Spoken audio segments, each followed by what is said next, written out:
안녕하세요. 2년 전 끔찍한 한 해를 겪었던 가족의 구성원인 40대 여성입니다. 그 지옥 같은 한 해를 겪은 가족은 바로 저희 시댁 식구들이에요. 저는 그 불행을 옆에서 지켜보고 함께 겪기도 하며 피눈물을 흘려야 했죠. 이젠 그나마 그땐 그랬지 하며 덤덤히 이야기해볼 수 있는 당시의 이야기를 지금부터 여러분께 들려드리려고 합니다. 저는 군단위 지방에서 나고 자랐어요. 고등학생 때까진 유도를 하다 제 재능의 한계를 느끼고 그만두었죠. 성인이 된 후엔 지방직 공무원 시험에 몇 번이나 도전해 지역의 군청 공무원으로 재직하게 되었습니다. 그리고 나이 33살엔 소개로 만난 2살 많은 남편과 결혼을 하게 되었습니다. 남편은 비닐하우스 농사를 짓던 같은 지역 사람으로 정직하고 성실한 사람이었죠. 일찌감치 결혼한 오빠와 경기도에서 함께 살던 저희 부모님도 그런 남편을 무척 마음에 들어 하셨어요. 남편에게 일찌감치 농사를 물려준 후 저희 신혼집에서 멀지 않은 곳에 살던 시부모님은 굉장히 인자하고 좋은 분들이었습니다. 남편은 형제가 위로 3살 많은 형님뿐이었는데 딸이 없어서인지 시부모님은 저를 많이 예뻐해 주셨어요. 새아가 우린 네가 시집 와줘서 참 좋다. 마치 삭막한 집안에 따스한 본 햇님이 들이온 느낌이야. 역시 집엔 이렇게 살가운 딸이 있어야 하나 보다. 당신은 딸도 딸 나름이지. 난 우리 며느리처럼 예쁘고 사랑스러운 앤 밖에서도 한 번도 본 적이 없어. 사실 저 집안에서 그렇게 살갑거나 애교 많은 딸이 절대 아니었어요. 저희 부모님은 저를 사랑하셨지만 늘 저보단 집안에 맞은 오빠를 더 우선시하는 경향이 있는 분들이었거든요.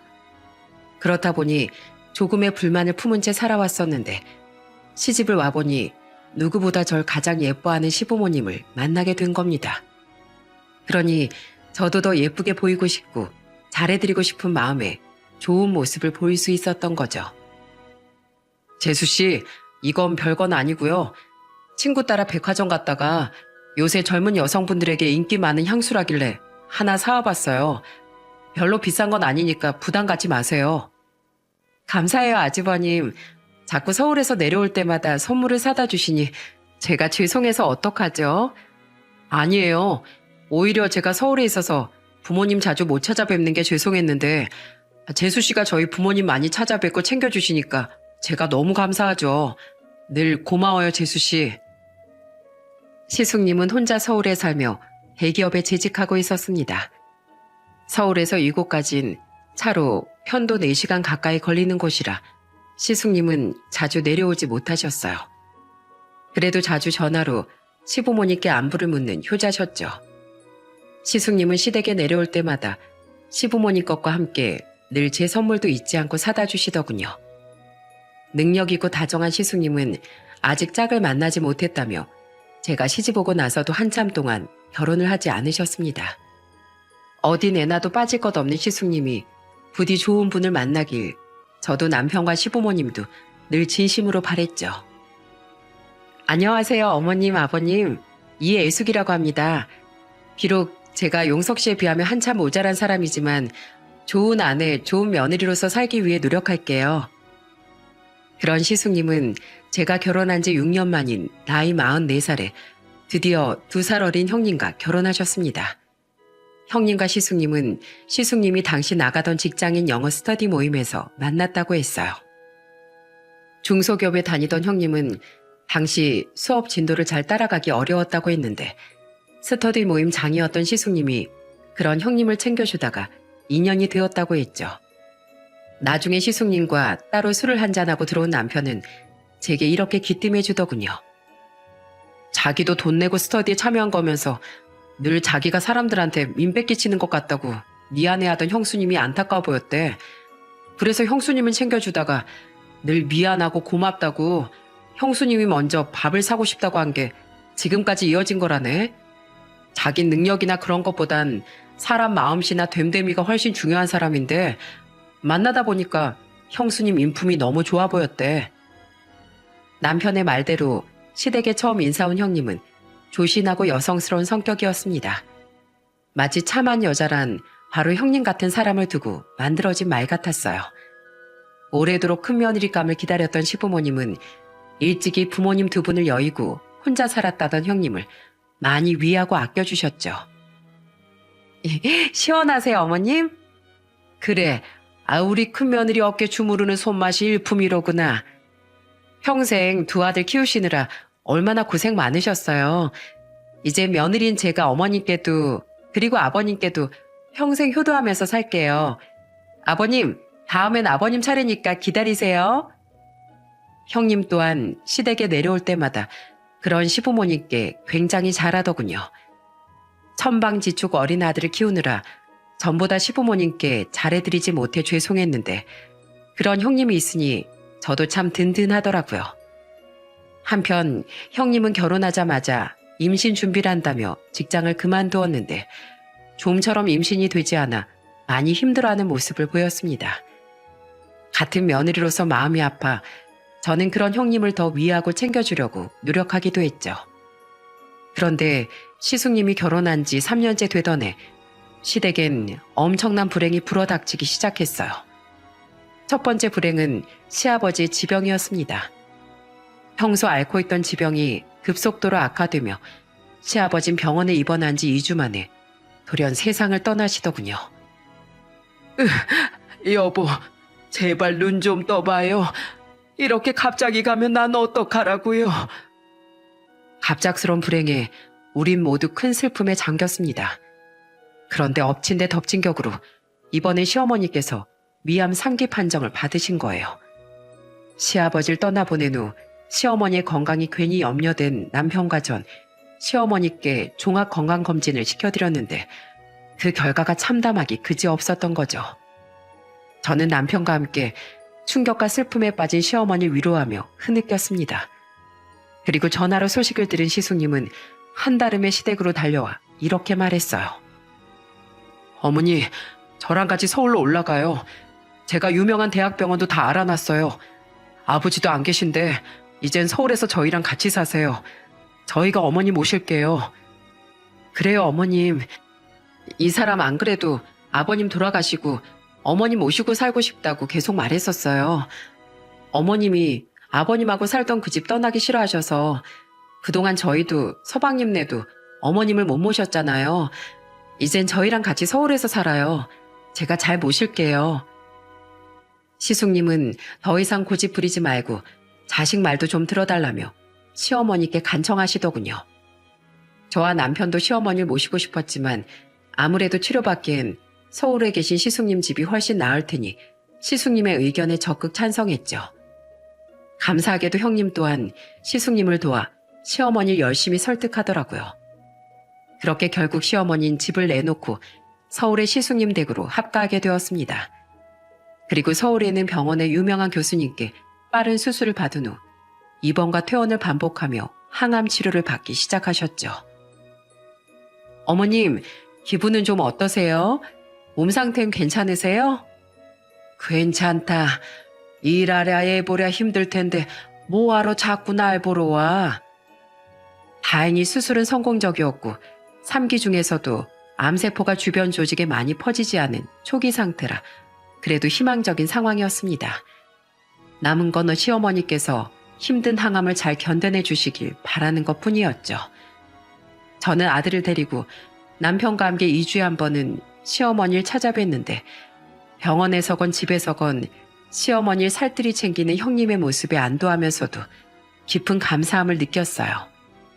시어머니는 6개월간의 항암치료를 잘 이겨내고 계셨습니다. 그런데 항암 부작용으로 인해 시어머니는 그만 미각을 잃고 말았어요. 모든 미각을 잃은 건 아니지만 미각이 굉장히 많이 감퇴해버린 거죠. 의사에게 물어보니 몇 개월에서 길면 몇 년까지 그런 상태가 지속될 수 있다고 하더군요. 형님, 미각이 감퇴했을 땐 혀의 미각을 회복시켜주는 음식을 찾아 먹는 게 도움이 된다고 하더라고요. 물론 형님이 어련히 알아서 어머님 잘 챙겨주시겠지만 그래도 어머니 음식 좀 잘 챙겨주십사 하는 마음에 아주버님께 보태던 어머님 병원비, 생활비와 별개로 형님 계좌로 다달이 돈 보내드릴게요. 늘 죄송하고 감사해요, 형님. 아니야, 동서. 나야 애도 없고 집에만 있는 주부인데 어머님 챙겨드리는 일이 뭐 힘들겠어. 보내준 돈은 어머님 챙겨드리는데 잘 보태서 쓸게. 고마워, 동서.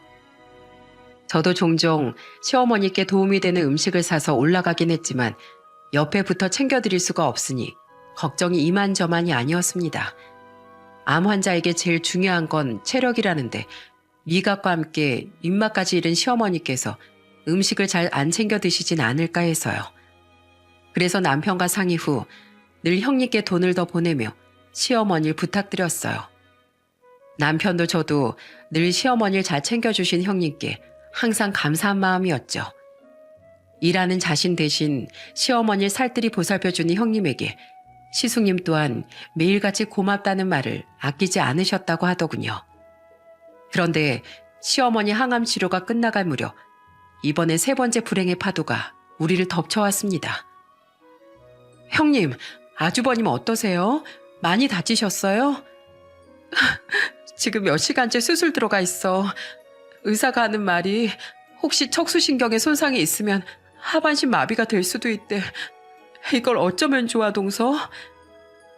감기가 통 낫질 않아 동네 내과에 방문했던 시숙님은 병원에서 나오는 길에 계단에서 발을 헛디디셨다더군요. 그리고 긴 수술을 받았지만 시숙님은 결국 하반신 마비 판정을 받고 말았습니다. 어떻게 한 해 만에 식구 중 셋에게 이런 병이 생길 수가 있니? 차라리 내가 암도 걸리고 사고도 나고 다 했으면 얼마나 좋아. 어차피 살 만큼 산 내가 용석이 너 대신 다쳤어야 했다. 이 모든 게 부모인 내가 살면서 덕을 제대로 쌓질 못해 생긴 일인 것 같구나. 그런 속상한 말씀 마세요, 어머님. 이건 그냥 사고예요. 어머님 탓이 아니라고요. 시숙님은 큰 좌절에 빠졌습니다. 그렇게 똑똑하고 활동적이었던 분이 한순간에 장애를 얻게 됐으니 그럴만도 했죠. 시어머니 말씀대로 정말 집안에 애군이 껴도 단단히 꼈다 싶었어요. 어떻게 같은 해 이 모든 불행이 한꺼번에 불어닥칠 수 있단 말입니까? 시숙님을 붙잡고 목 놓아 오는 시어머니를 달래는데 솔직히 이젠 어떤 위로의 말을 해야 할지도 모르겠더라고요. 그리고 시숙님이 입원해 계시는 동안 시어머니는 마지막 항암치료를 마치셨죠. 저와 남편의 형님에게 이젠 시어머니를 우리가 모시겠다고 말했습니다. 형님, 어머님 이제 전만큼 병원 자주 오지 않아도 되니까 저랑 남편이 모실게요. 아주버님 재활요양병원으로 곧 전원하셔도 형님이 계속 간병하는 건 마찬가지인데 그 와중에 편찮으신 어머니까지 어떻게 보시겠어요? 맞아요. 그렇게 무리하다 형수님까지 쓰러지시면 정말 큰일 나요. 괜찮아, 동서. 서방님, 어머님은 그냥 제가 계속 모실게요. 부모님이 안 계신 저한테 어머님은 제 부모님이나 마찬가지예요. 이렇게 힘든 상황에 오히려 어머님이 옆에 계시면 마음이라도 더 의지할 수 있을 것 같아요. 전 괜찮으니까 두 사람 다 걱정 말아요. 형수님, 정말 감사합니다. 저랑 집사람도 최대한 자주 올라와서 형수님 도울게요. 아니에요. 제가 자주 연락드릴 테니까 너무 걱정 마세요. 동서도 서방님도 아직 어린 혜찬이 돌보랴 일을 다니랴 많이 힘드시잖아요. 왕복 거의 8시간 거리를 매주 오가는 건 두 사람에게도 무리예요. 두 사람이야말로 그러다가 정말 건강에 이상이 올 수 있다고요. 하지만 형님은 오히려 우릴 걱정하며 끝까지 시어머니를 자신이 모시겠다고 하더라고요. 그런 형님의 말에 남편과 전 크게 감동했습니다. 형님의 끔찍한 실체를 그땐 미처 알지 못하고 말이죠. 시숙님의 요양병원으로의 전원을 지켜본 후 저와 남편은 3주간 서울에 올라가지 못했습니다. 한동안 매 주말 서울에 올라가서인지 아들과 제가 번갈아 가며 몸살이 났었거든요. 저는 3주째 되던 주말엔 서울에 가봐야겠다 싶어 형님께 전화를 걸었어요. 이번 주에? 아유, 됐어. 오지 마. 요새 남편 간병하느라 정리를 못해서 집도 엉망이고 나도 몸이 좀 안 좋아. 동서랑 혜찬이도 많이 아팠다며. 당분간 여기 오지 말고 푹 쉬어. 하지만 형님은 그런 우릴 듣고 오지 말라고 말리더군요. 하긴 형님도 많이 힘드시겠지 싶어 저와 남편은 시어머니와 시숙님께 우선 안부 전화만 드렸어요. 시숙님은 여전히 기운이 없으셨고 시어머니 또한 마찬가지더군요. 전 시어머니께 조만간 꼭 서울에 올라가겠다고 말하곤 전화를 끊었습니다. 그리고 일찍 잠자리에 들었는데 그날따라 꿈자리가 영 뒤숭숭하더군요. 어머마, 네 시애미 좀 제발 도와다오. 네 시애미를 도와줘. 네? 그게 갑자기 무슨 말씀이세요, 아버님? 울지만 마시고 무슨 말씀인지 제대로 말 좀 해주세요. 돌아가신 시아버진 끊임없이 흐느끼며 자꾸 어머님을 도와달라는 말을 하셨습니다. 어찌나 꿈이 생생했는지 다시 잠을 청해보려고 해도 시아버지의 우는 목소리가 계속 귓가를 맴돌아 잠도 오지 않았죠. 그래서 전 결국 해도 뜨기 전인 새벽 4시부터 차를 몰고 서울로 향했습니다. 그냥 꿈인데 당신 너무 예민한 거 아니야? 가봐서 아무 일도 없으면 다행인 거지 뭐. 그래도 이대로 가만히 있긴 찝찝해서 영 안 되겠어. 형수님이나 어머니한테 전화는 해봤어? 어차피 다들 자고 있을 텐데 전화를 받겠어. 그냥 우선 가보는 거지. 제가 옆에 없는 걸 알고 놀라 전화한 남편과 통화하며 저는 서울을 향해 속력을 높였어요. 놀란 형님에게 죄송하긴 했지만 그래도 불안함 해소가 우선이었습니다. 한 해에 3번이나 큰 불행을 겪은 뒤라 또 어떤 불행이 찾아올지 모른다는 불안감이 제 몸을 휘감고 있었거든요. 서울에 도착하니 시간은 어느덧 아침 8시를 향해 가고 있었죠. 아파트 건물로 들어선 전 엘리베이터를 타고 올라가 시숙님의 집으로 다가갔어요. 그리고 집 앞에서 형님이든 시어머니께든 전화해야겠다고 생각한 순간 제 귀에 아주 앙칼진 목소리가 꽂히더군요. 국이 왜 이렇게 짜? 어머님, 그 혓바닥 좀 마비됐다고 평생 만들던 국간도 제대로 못 맞춰요? 아침부터 밥 굶고 싶어요? 집안일 이따위로 하면 앞으로 국물도 없을 줄 알아요? 미안하다 어머마. 내가 간을 덜 한다고 하긴 했는데 얼른 물 붓고 다시 끓이마. 진짜. 난 꼭 아침 정해진 시간에 챙겨 먹어야 하는데 짜증나게. 그 충격적인 말을 내뱉은 건 바로 형님의 목소리였습니다. 처음엔 형님의 목소리라곤 상상조차 하지 못했는데 뒤에 들리던 시어머니 목소리를 듣고서야 알게 된 거죠. 시숙님 집은 복도형 아파트였는데 복도와 통해 있던 주방 쪽 창문이 열려 있어 두 사람의 대화 소리가 생생하게 들렸던 거예요. 그런데 계속해서 이어진 대화 내용이라는 게 상상을 초월했던 터라 저는 순간 자리에 굳고 말았습니다. 그리고 어머님, 암보험금 대체 언제 청구하실 거예요? 그거 저 주신다면서요. 설마 이미 다 타먹고 저한테 거짓말하고 있는 거 아니죠? 어머님 어차피 그 돈 다 필요 없으시잖아요. 병원비 우리 남편이랑 서방님이 다 내줘서요. 병원에서 서류 좀 떼다가 늦었다. 미안하구나. 조금만 더 기다려주렴. 혹시 딴 생각하면 아시죠? 저 당장 어머님 아들 버리고 이혼해버릴 거예요? 솔직히 어머님도 암이 언제 재발해서 저 세상 갈지 모르는 판국에 저 아니면 어머님 아들을 누가 끝까지 책임지고 보살펴 주겠어요? 안 그래요? 세상에 저 같은 며느리가 어디 있어요? 암 걸린 시어머니 모시지. 다리 그렇게 되고 평생 남자 고실까지 못할 남편 매일 간병하지. 저 정도면 암 보험금이 아니라 전 재산을 줘도 아깝지 않지 않아요? 그리고 어머님, 시골에 있는 그 집은 대체 언제 팔리는 거예요? 그것도 약속한 대로 팔리자마자 저 주시는 거예요? 아셨죠? 그 정도는 돼야 저도 평생 어머님 아들 같은 짐덩이 짊어지고 사는 게 덜 억울하죠. 이 집 명의 제 명의로 바꾸라고 제 남편 설득도 안 해주셨잖아요. 어차피 너랑 용석이랑 둘이 평생 살 집인데 명의가 뭐가 중요하니. 애가 아픈데 지금 그런 거 따질 때가 아니잖아. 그동안 나 보살펴주고 우리 아들 안 버려준 거 고마워서 이렇게 군소리 없이 집안일도 다 네가 시키는 대로 하고 있잖니. 이 정도야 당연한 거죠. 어머님이 자식들한테 빈대붙는 거 말고 할 줄 아는 게 대체 뭐가 있으세요? 양심이 있으면 식모 노릇 정도는 하셔야죠. 그리고 행여나 제가 돈 달라고 한 거, 이렇게 집안일 시키는 거 제 남편이나 서방님네한테 이르기만 해보세요. 저 당장 집 나갈 테니까. 저 어제도 저녁 늦게까지 남편 간병하고 와서 피곤해 죽겠거든요. 방에서 자고 있을 테니까 밥 다 되면 다시 깨우세요.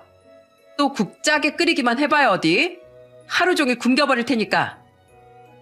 머리가 새하얘지는 기분이었습니다. 그러니까 저 미친 여잔 지금껏 몸이 불편해진 시숙님을 버려버리겠다는 겁박을 하며 시어머니께 돈을 요구하고 식모살이를 시키고 있던 거였어요. 시숙님이 요양병원에 들어가 있으니 눈치 볼 사람 없이 저런 경악할 만한 행동을 하고 있었던 거죠. 그리고 전 본능적으로 이건 증거로 남겨놔야겠다 싶어 그것들을 전부 녹음하고 있었습니다. 직접 듣고 있는 저조차 믿기지 않는데 증거 녹음 파일이라도 없으면 누가 제 말을 믿겠나 싶었거든요.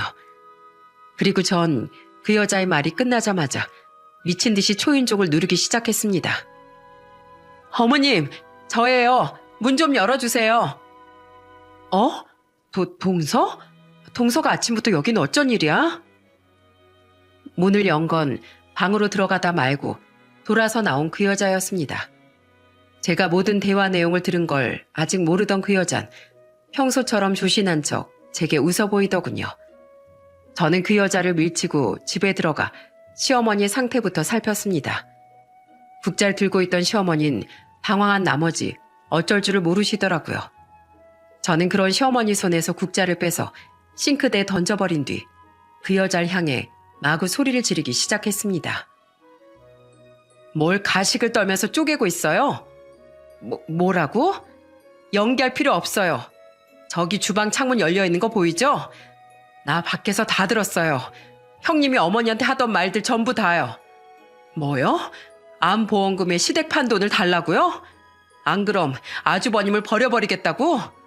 게다가 시숙님을 인질로 어머님을 겁박한 것도 모자라 이런 식모살이 시키고 있었어요? 아직 몸도 성취하는 어머님한테? 당신 인간이야? 그게 동서? 갑작스런 윽박지름에 그 여잔 아무 말도 못하고 더듬거리기만 하더군요. 하지만 여태 실체를 꽁꽁 숨겨온 그 철면피가 어디 가겠습니까? 그 여잔 이내 얼굴에 철판을 깔고 제게 뻔뻔하게 고개를 쳐들기 시작했어요. 그래, 내가 어머님한테 집안일 시키고 돈도 좀 달라고 했어. 그게 뭐? 동서도 알잖아. 내가 그동안 암 걸린 어머님 모시랴, 남편 간병하라 얼마나 개고생했는지. 그럼 그 정도는 좀 요구할 수 있는 거 아니야? 이게 모시는 거예요?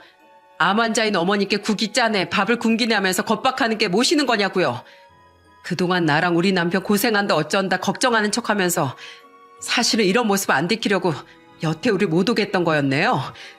당신 아주버님 사고 나기 전에도 우리 어머님 제대로 모시긴 한 거 맞아?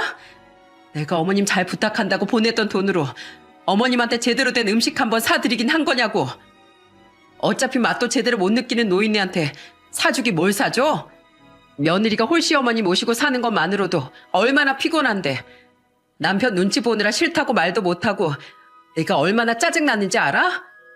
그 대가로 그 정도 돈은 좀 받아먹을 수도 있지. 어머님, 동서 이대로 계속 건방지게 굴게 내버려 둘 거예요? 저 어디 한번 이대로 집 나가봐요? 네? 어머마, 그러지 말거라. 난 괜찮어. 큰애 없으면 앞으로 우리 용석이 누가 돌봐주겠니? 쓸모없이 아프기만 한 내가 애미로서 용석이에게 해줄 수 있는 일이 큰애 붙잡는 것 말고 뭐가 있겠어. 그러니 날 봐서라도 그만해다오. 들었지? 건방지게 굴지 말고 당장 이 집에서 나가. 그러다 제 말에 밀릴 것 같자 이번엔 시어머니의 약점을 쥐고 흔들며 저를 쫓아내려고 들더군요. 하지만 어림도 없는 소리였습니다. 저는 사나운 목소리로 으르렁댔어요. 나가려면 네가 나가. 뭐? 동서, 지금 어머님 말 못 들었어? 들었다. 그게 뭐? 어머님, 무슨 말씀인진 잘 알겠어요. 근데요, 어머님께도 이런 행동 보이는 사람이 과연 아주버님 간병은 제대로 하고 있었을까요? 어머님, 그동안 몸 힘드셔서 아주버님 요양병원에 제대로 가보지도 못하셨다면서요. 게다가 나중에 아주버님이 퇴원하면 저 여자가 과연 아주버님을 남편으로 존중하고 배려하면서 살까요? 아니요. 저렇게 자기밖에 모르는 인간은 약잘 쥐고 흔들면서 자기 발 아래 두려고 할 거예요. 야금야금 돈만 갈취하다가 나중엔 결국 아주머님을 버리고 도망가 버릴 거라고요. 저런 여잔 애초에 당장 내쫓아 버리는 게 상책이에요. 야, 네가 나에 대해 뭘 안다고 그딴 소리를 짓거려? 닥쳐. 입에서 쓰레기 냄새 나니까. 나 내버려 두면 당장 너 집 나가겠다며. 안 붙잡을 테니까 당장 나가. 왜? 짐이라도 직접 싸줘? 이게 날 우습게 봐? 그렇게 나간다 하더니 나가라고 떠밀어주자 그 여잔 약이 올라서 어쩔 줄을 몰라 하더군요. 그리곤 자기 분에 못 이기고 달려들어 제 머리채를 잡더라고요. 어머마, 저 괜찮아요 어머님. 야, 네가 먼저 내 몸에 손댄 거다. 너 나중에 딴소리 하지 마. 하지만 여러분 기억하시죠? 저 고등학생 때까지 유도로 선수 생활까지 했던 거요. 저는 그대로 그 여자를 엎어치기에 바닥에 내동댕이 쳐버렸습니다. 아! 한 주먹거리도 안 되는 게 어디서 까불고 있어? 야, 진짜 제대로 얻어맞기 싫으면 당장 짐 싸서 나가. 이 짱국물로 확 온수 샤워 시켜버리기 전에. 저는 싱크대에 던져놨던 국자를 집어들며 그 여자에게 소리쳤어요. 제게 완전히 제압당해버린 그 여잔 눈물을 그렁그렁하며 방에 가서 정말 짐을 싸더라고요. 그리곤 옷가지 몇 개가 든 가방을 들고 훌쩍대며 집을 나가버렸죠. 너 어디 두고 봐 하는 무섭지도 않은 으름장과 함께 말입니다. 그제야 전 시어머니께 몸을 돌려 퇴근했어요. 어머님, 아무리 시숙님 때문이라도 그렇지 그동안 말씀 한마디 없이 이런 일을 왜 참으셨어요? 저 진짜 속상해서 미치는 꼴 보고 싶으세요?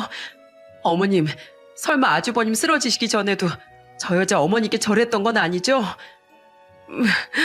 물론 이 정도는 아니었지만 용석이 앞에서만 나한테 세상 살갑게 굴고 용석이가 안 볼 땐 병원에도 잘 안 오고 집에서 밥도 잘 안 챙겨준 건 맞다. 내가 병원에 입원해 있을 때도 집에 있을 때도 용석이가 출근한 시간엔 거의 외출을 하더라고. 집에만 있기 답답해서 그렇다면서 용석이한테 비밀로 해달라고 애교를 부리면서 말이다. 그래도 아픈 날 선뜻 모셔주겠다고 한 게 고마워서 난 아무 말도 안 했다. 밥이야 내가 대충 차려 먹으면 그만이었으니까. 무엇보다 용석이랑 둘이 있을 땐 사이가 무척 좋길래 부모가 돼가지고 자식하고 며느리 사이를 괜히 이간질하기 싫어서 그냥 입을 다물었어. 그러다 용석이 그렇게 되고 요양병원으로 옮기기 시작하면서 나한테 돈을 요구하고 막대하기 시작한 거야.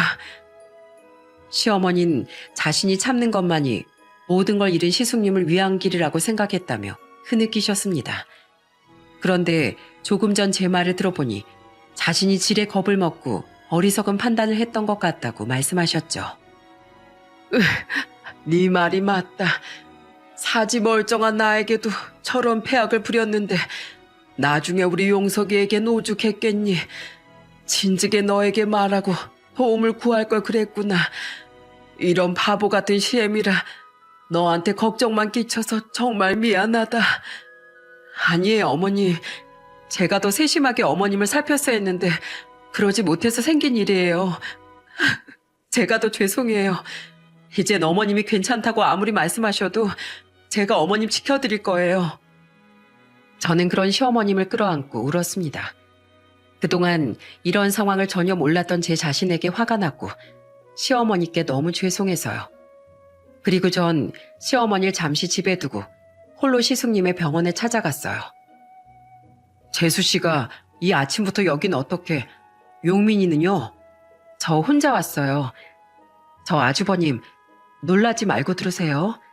저 지금 형님이 먼저 와서 아주버님을 감언이설로 꼬실까봐 급하게 달려온 거예요. 그리고 저는 시숙님께 녹음한 음성 파일을 들려주며 모든 진실을 폭로했습니다.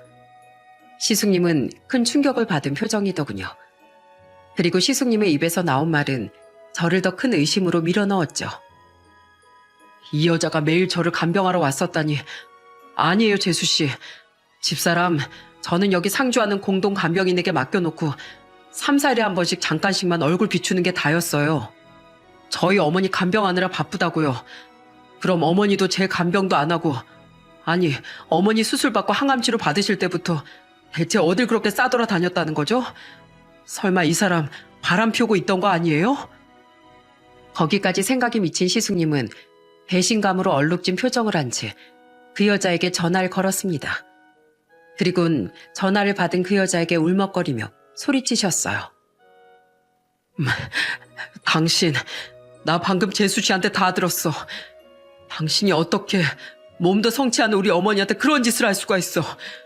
그리고 당신, 그동안 재수 씨한테 따로 돈 받았던 거 나한테 입 싹 닫고 모른 척 했어? 나한테도 어머니 챙겨드린답시고 생각이 잔뜩 뜯어갔으면서 당신이 평소보다 좀 사칠 부려도 늘 당신한테 미안하고 고마웠으니까 나 아무 말 안 했어. 근데 우리 어머니 내팽개쳤었다고? 그걸로도 모자라서 나 이렇게 되고 난 뒤엔 우리 어머니 식모처럼 부려댔어? 돈까지 요구하면서? 이 인간 쓰레기야. 내가 너 절대 가만 안 놔둘 거야. 너 같은 건 당장 맨몸으로 쫓겨날 줄 알아. 통화를 끊은 시숙님의 말에 의하면 그 여잔 끝까지 반성 못하고 이혼할 때 하더라도 자기 목숨 받아내야겠다는 낯짝 두꺼운 소리만 해댔다는군요. 그리고 저는 시숙님의 부탁에 제 의심을 더해 그 길로 업체를 검색해 사람을 써서 그 여자의 뒷조사를 의뢰했습니다. 어머님, 우선 여기 계시지 말고 저희 집으로 가세요. 이 집 도어락 떼고 열쇠키로 바꿔놨으니까 그 여자 들어오고 싶어도 못 들어올 거예요. 시어머니를 혼자 둘 수가 없었던 전 시어머니를 모시고 집으로 들어왔습니다. 남편은 갑자기 집으로 온 시어머니를 보고 한 번 놀라고 제게 그 여자의 실체를 전해들은 뒤 음성 녹음까지 듣곤 거의 뒤로 까무러칠 뻔했죠.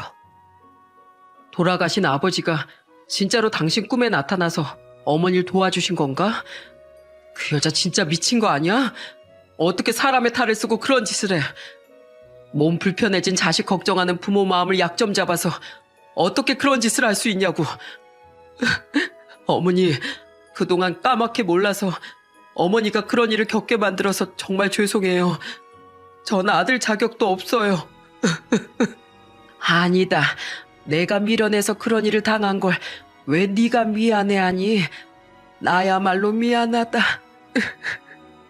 그래도 어머님이 아직 그 여자한테 돈을 주지 않는 게 천만다행이에요. 보험금도 아직 안 나오고 집도 여태 안 팔린 게 신의 한 수였다고요. 그 여자 뒷조사 의뢰해놨는데 분명 뒤가 많이 구린 여자예요. 그렇지 않고서 그런 엄청난 실체를 3년 내내 우리한테 어떻게 숨겼겠어요? 아니나 다를까 3일 뒤 업체 직원이 제게 메일로 보내준 자료엔 그 여자가 웬 제비같이 생긴 젊은 남자와 유부녀가 가서는 안 될 장소에 들어가고 나오는 사진이 찍혀 있더군요. 직원이 메일에 적어놓은 말에 따르면 그 여자는 거의 2년 가까이 이미 바람을 피우고 있는 상태였더라고요. 그것도 멀쩡한 놈이 아닌 술집에서 돈 주고 만날 수 있는 호스트파 놈가 말입니다. 그리고 메일엔 직원이 녹음한 두 연놈의 대화 녹음 파일도 첨부돼 있었는데 그 내용이 아주 기가 막혔죠. 애숙이 누나, 정말 이제 남편 버리고 나랑 같이 살 거야? 근데 누나 시어머니한테 돈 뜯어내려고 한 거 다 들켰다며? 그럼 돈은 어떻게? 그래도 내가 그동안 그놈 엄마 돌보고 몇 달이나마 다리 못 쓰는 그놈 옆에도 이혼 안 하고 붙어 있었는데 법원에서 어느 정도 재산 분할은 인정해주지 않을까? 우선 너희 집에서 살림부터 차리고 돈은 차차 모으자고. 뭐? 내 집에서? 그럼 앞으로 내 용돈은? 내가 어떻게 해서든 일해서 벌어올게. 됐어. 겨우 술집이 때려칠 수 있다고 좋아했는데 내가 꽝을 물었잖아. 됐고, 누나 대기업 남자 꼬시려고 실력도 안 되는 영어 스터디 들어가서 지금 남편 꼬셨던 거라며? 앞으로도 그냥 지금처럼 나 일하는 데 오면 만나고 용돈 좀 주다가 돈 잘 버는 남자 또 물어서 결혼해. 그땐 지금처럼 피임하지 말고 애라도 하나 낳아서 확실하게 재산 분할해 오던가 해. 그럼 내가 진짜 누나랑 같이 살아줄 테니까. 뭐? 나한테 이혼하고 또 결혼을 하라고? 야, 너 나 사랑한다며. 어떻게 날 그렇게 지갑 취급만 할 수가 있어? 사랑했지, 누나 돈을. 아, 몰라. 나 갈 거야. 오늘부터 우리 집 오지 마. 야, 나쁜 놈아. 그럼 나 당장 잠은 어디서 자라고? 몰라. 고시원 방이나 구하던가. 한심하게도 그 여잔 시어머니의 돈을 뜯어내자마자 시숙님과 이혼한 후 그 술집 놈과 살림을 차리려고 한 거예요. 그리고 모든 일이 수포로 돌아간 걸 안 그놈에게 재빠르게 손절당한 거죠. 게다가 또 하나의 엄청난 반전은 그 여자의 부모님이 멀쩡히 살아있었다는 사실이었습니다. 그놈 집에서 더 이상 신세를 지지 못하게 되자 이해숙 씨는 자기 부모의 집을 찾아갔다가 소금을 맞고 쫓겨났습니다. 모친으로 추정되는 아주머니 말을 들어보니 집에 돈을 몇 번이나 훔쳐서 도망갔다가 영원히 절연당한 모양이더군요. 라는 메일의 하단 문구는 남편과 저 그리고 시어머니를 더욱 경악하게 했죠. 그냥 그 여잔 처음부터 끝까지 전부 다 거짓투성이인 사기꾼이었던 거예요. 남편과 전 오랜 고민 끝에 이 모든 사실을 가감없이 시숙님에게 전달했는데 아이러니하게도 그 일은 사고 후 오랫동안 무력감에 빠져있던 시숙님이 기운을 차리게 하는 기폭제가 되었답니다. 내가 이런 한심한 여자한테 속아 넘어가서 장장 3년을 같이 살았다는 거야? 재수씨, 제가 재수씨 얼굴 보기가 너무 창피합니다. 제 스스로가 너무 한심하네요. 저 오늘부터 재활운동도 정말 열심히 하고 다리가 영영 돌아오지 않는데도 이악 물고 열심히 살 겁니다. 제가 누구 좋으라고 인생을 망가뜨린답니까? 아주 그 여자 보란 듯이 떵떵거리면서 잘 살 거예요. 사람 일 참 알다가도 모를 일이죠. 저랑 남편은 오히려 시숙님이 더 큰 절망감에 빠지게 될까 정말 많이 걱정했었거든요. 물론 시숙님이 느낀 배신감과 상처는 이루 말할 수 없이 컸겠지만 더 안 좋은 생각을 하는 것보단 그쪽이 훨씬 나았어요. 저는 한동안 휴가를 쓰고 시숙님을 돕기 위해 최선을 다했습니다. 남편은 농사가 한창 바쁠 때라 쉴 수가 없었거든요. 때문에 남편에게 아들의 어린이집 등하원을 부탁하고 제가 직접 서울에 머물며 발로 뛰었던 거죠. 저는 시숙님의 부탁에 따라 시숙님의 집을 부동산에 내놨고 유능한 이혼 전문 변호사를 알아봤어요. 그리고는 시숙님을 직접 휠체어에 태워 변호사님께 데려다 드려 이혼 소송과 위자료 청구 소송을 도왔죠. 그리고 그 여자의 짐은 전부 이삿짐 보관용 컨테이너 박스에 맡겨버린 뒤 그 여자에게 문자를 하나 남겼습니다. 짐, 이 주소 업체에 맡겼으니 찾아가든 말든 마음대로 해. 3개월 뒤 영구 폐기 예정. 아, 너 바람 피운 거 들켰음. 맨몸으로 이혼당할 준비하셈. 사실 이렇게 연락한 건 그 여자에게 소송을 걸려는데 도통 어디 사는지 주소를 몰랐기 때문도 있었습니다. 그제야 그 여잔 제게가 아닌 시숙님의 병원으로 득달같이 찾아와 싹싹 빌기 시작하더라고요. 저야 당시엔 시숙님을 돕느라 혼자 시숙님 집과 시숙님 병원을 오가며 생활하고 있었으니 그 여자의 처량한 모습을 직접 구경할 수 있었죠. 여보, 내가 잘못했어. 그냥 그런 몸인 당신이랑 평생 살아야 한다고 생각하니까 내가 잠깐 미쳐서 어머니께 폐악을 부렸었나 봐. 그놈이랑은 그냥 재미로 잠깐 만난 거야. 벌써 진지게 헤어졌어. 어머님한테 돈 요구한 것도 그냥 억울한 마음에 그랬던 거지. 내가 그거 들고 어딜 갔겠어. 나 어머니께 직접 가서 당장 사과드리고 올게. 그럼 나 용서해 줄래? 나 원래 어머님하고 돌아가신 아버님께도 그리고 당신한테도 잘했던 거 알잖아. 부부끼리 이런 실수 한 번쯤은 눈 감아줄 수 있잖아. 나 지금 창문도 없는 싸구려 반 지하방에서 겨우 몸만 의탁하고 살아. 나 불쌍하지도 않아? 어? 넌 정말 끝까지 거짓말뿐이구나. 나 다 알고 있어. 네가 처음부터 내 직장 보고 접근한 거, 부모한테 절연당한 거, 나 버리고 그 술집 놈이랑 살림 차리려고 하다가 돈 없다고 팽당한 거, 애 가지기 싫어서 피임한 거 전부 다. 그 술집 놈한테 갖다 주느라 돈 없는 널 내가 왜 불쌍해야 돼? 어머님께 용서를 빈다고? 웃기지 마. 너 같은 더러운 여잔 우리 어머니 앞에 설 자격도 없어. 넌 그냥 평생 지금을 후회하면서 벌레처럼 살아. 자, 여기 이혼 소장하고 위자료 소장. 위자료는 네가 손이 발휘되도록 빌어도 청구할 거고 이혼은 선택해. 얌전히 협의 이혼하고 맨몸으로 나갈 건지 이혼 소송 걸려서 피가 바짝바짝 말라보던지 어차피 결과 똑같을 테니까. 단호한 시숙님의 모습에 그 여잔 이번엔 저를 보며 동서하고 불쌍한 척 부르더군요. 저는 냉정히 그 여자를 내려다보며 짧고 굵게 말했죠. 동선 무슨? 확 그냥. 한 번만 더 그렇게 부르면 동으로 서로 분리시켜서 확 날려버린다. 이미 제게 엎어치길 당한 적 있는 그 여잔 얼굴이 새파랗게 질리더라고요. 결국 그 여자는 그날 울며 겨자 먹기로 협의 이혼 서류에 서명한 뒤 위자료 청구 소송장을 품에 안은 채 병실을 나가야 했습니다. 그렇게 시숙님과 그 여잔 결혼 3년 만에 거대한 파경을 맞고 말았죠. 제가 마지막으로 한 일은 그동안 알아놓은 저희 지역 재활 전문 요양병원으로 시숙님을 옮기는 일이었습니다. 그날은 남편이 직접 차를 끌고 와서 시숙님을 도왔죠. 아무래도 4시간 거리의 서울을 계속 오갈 순 없다 보니 시숙님을 가까이 모셔야 옆에서 챙겨드릴 수 있을 테니까요. 그렇게 햇수로 2년이 흐른 지금 저희가 어떻게 살고 있냐면 말이죠. 다들 나와서 밥 먹어라. 오늘 국간이 아주 기가 막히게 됐다. 아유 어머님, 제가 얼른 씻고 나와서 밥 차린다니까요. 왜 자꾸 힘들게 집안일 하세요? 다들 일하는데 나만 집에서 놀아? 이젠 혓바닥 감각도 돌아왔겠다. 몸도 많이 회복됐겠다. 오히려 너무 안 움직이면 병이 더 커진다고 교수님도 그러더구나. 얘 용서가, 너 아직 일 안 끝났어? 우선 우린 팔리지 않던 시부모님의 집에 들어와 다 같이 살고 있습니다. 남편과 저, 올해로 9살 된 우리 아들, 시어머니, 그리고 기적적으로 하반신에 약간이나마 감각이 돌아온 시숙님, 이렇게 모두 함께 말이죠. 저희 신혼집보단 시댁이 훨씬 크기가 커서 다 같이 살기엔 안성맞춤이었거든요. 피나는 노력을 한 시숙님은 재활을 시작한 지 3개월 뒤 조금씩 감각이 돌아오기 시작했습니다. 요양병원에서 퇴원한 지금은 심히 절뚝거리긴 하지만 천천히 스스로 거동을 할 수 있는 상태까지 도달하셨죠. 하지만 전처럼 회사 생활을 해내긴 무리가 있었기에 시숙님은 자신의 전공을 살려 프리랜서로서 재택근무를 하고 계세요.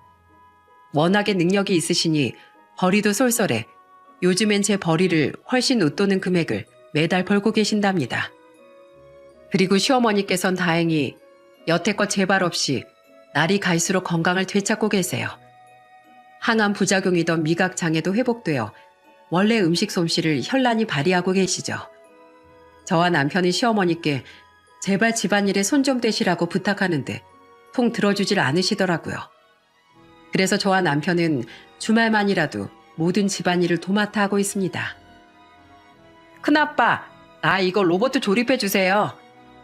원래도 시숙님을 잘 따랐던 우리 아들은 지금도 여전히 시숙님을 슈퍼맨이라고 부르며 좋아한답니다. 한 번은 왜 시숙님이 슈퍼맨이냐고 물어보니 아들이 이렇게 대답하더군요. 큰아빤 못하는 게 하나도 없으니까요. 우리 학교에도 다리가 불편한 친구가 한 명 있는데요. 친구들이 걔를 놀리길래 제가 하지 말라고 다들 혼내줬어요. 노래 못하는 사람이 있으면 잘하는 사람이 있는 것처럼 그 앤 그냥 남들과 다를 뿐이잖아요. 큰아빠처럼요. 걘 그림을 아주 잘 그려요. 다들 걔보다 달리긴 잘하지만 그림 그리는 건 걔가 최고라니까요. 그 말을 듣는데 괜히 자신이 위로받은 듯 시숙님이 눈가를 붉히더군요. 저는 아들의 머리를 쓰다듬으며 세상을 보는 올바른 눈을 가진 아들을 대견하게 여겼죠. 맞아, 몸이 불편한 건 남들과 다를 뿐이지 틀린 게 아니야 하고 말해주며 말입니다. 시숙님과 이혼한 그 여잔 그 뒤 몇 번이나 시숙님께 연락을 한 것 같더라고요. 그 나이 취직도 안 되고 그나마 꼴랑 쥐고 있던 돈도 저한테 위자료로 다 토해내서 힘들다고 제발 돈 좀 빌려달라고 몇 번 모르는 번호로 문자를 보냈더라고요. 제가 그 여자 번호는 진즉에 차단해버렸거든요. 물론 문자는 오는 족족 무시하고 있지만요. 사실 그 문자 나한테도 몇 번 왔었다. 어머님한테도요? 저한테도요. 그래서 전 남한테 빌붙을 한심한 생각만 하지 말고 똑바로 좀 살아라. 이러고 답장 한번 해줬네요. 알고 보니 그 여잔 같은 문자를 제 남편을 뺀 우리 세 사람에게 모두 보냈더군요. 제가 딱 한 번 저런 답장을 한 걸 빼면 모두 그 여자의 문자를 무시했었지만요. 아마 지금도 그 여잔 돈 많은 남자를 물색하고 뒤로는 외도 같은 몰상식한 짓을 해대며 아주 한심한 인생을 살고 있을 거라고 생각해요. 시숙님은 우스갯소리로 제 다리가 우리 집에서 빈대를 박멸해냈네요 하고 웃으셨습니다. 우린 차마 시숙님을 따라 웃지 못했죠. 그래도 우린 조금씩이나마 그 끔찍했던 한 해를 기억에서 밀어내며 다시 행복을 찾아가고 있습니다. 저희 친정 부모님도 시댁 식구들과 가족된 의리를 지키며 살아가는 저를 자랑스러워 해주시더군요. 전 앞으로도 지금처럼 시어머니의 완치를 위해 노력하고 시숙님의 희망찬 내일을 응원하며 살아갈 예정이랍니다. 남편과 아들에게 좋은 아내와 엄마이듯 시어머니와 시숙님께도 늘 좋은 가족으로서 옆에서 함께 해주고 싶어요. 남편은 늘 제게 많이 고마워하지만 저는 알고 있습니다. 만약 친정 식구들에게 같은 일이 생겼다면 남편 또한 저처럼 똑같이 행동해 줬을 사람이라는 것을요. 부부가 된다는 건 이렇듯 서로의 가족까지 온전히 내세계 받아들이는 일이니까요. 저는 제 사연을 통해 제발 부부간의 의리도 모르는 인간들은 애초에 결혼이라는 걸 하지 말았으면 한다는 의견을 꼭 전하고 싶었습니다.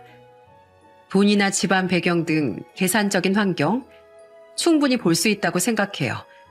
결혼은 현실이니까요. 하지만 조건으로 맺어진 결혼이라고 해도 부부가 된 이상 기본적으로 지켜야 할 상도라는 게 있는 게 아니겠어요? 배우자의 뒤통수를 치는 인간들의 최후는 비참한 몰락뿐이라는 걸 배만도 못한 인간들이 부디 깨달았으면 좋겠네요. 외도를 한 것도 모자라 배우자가 공경에 빠지자마자 돈을 뜯어 도망칠 궁리만 하던 제 전 형님이란 여자의 최후처럼 말이죠. 그리고 부디 큰 슬픔을 겪은 저희 시숙님이 그 여자 보란 듯이 더 행복한 삶을 살 수 있기를, 또한 저희 시어머니께서도 재발 없이 무사히 완치 판정을 받을 수 있길 따뜻한 마음으로 응원해 주시면 더없이 감사하겠습니다. 그럼 제 사연을 들어주신 여러분 모두에게 늘 행복 가득한 날만 이어지길 바라며 이만 사연을 마칠게요. 감사합니다.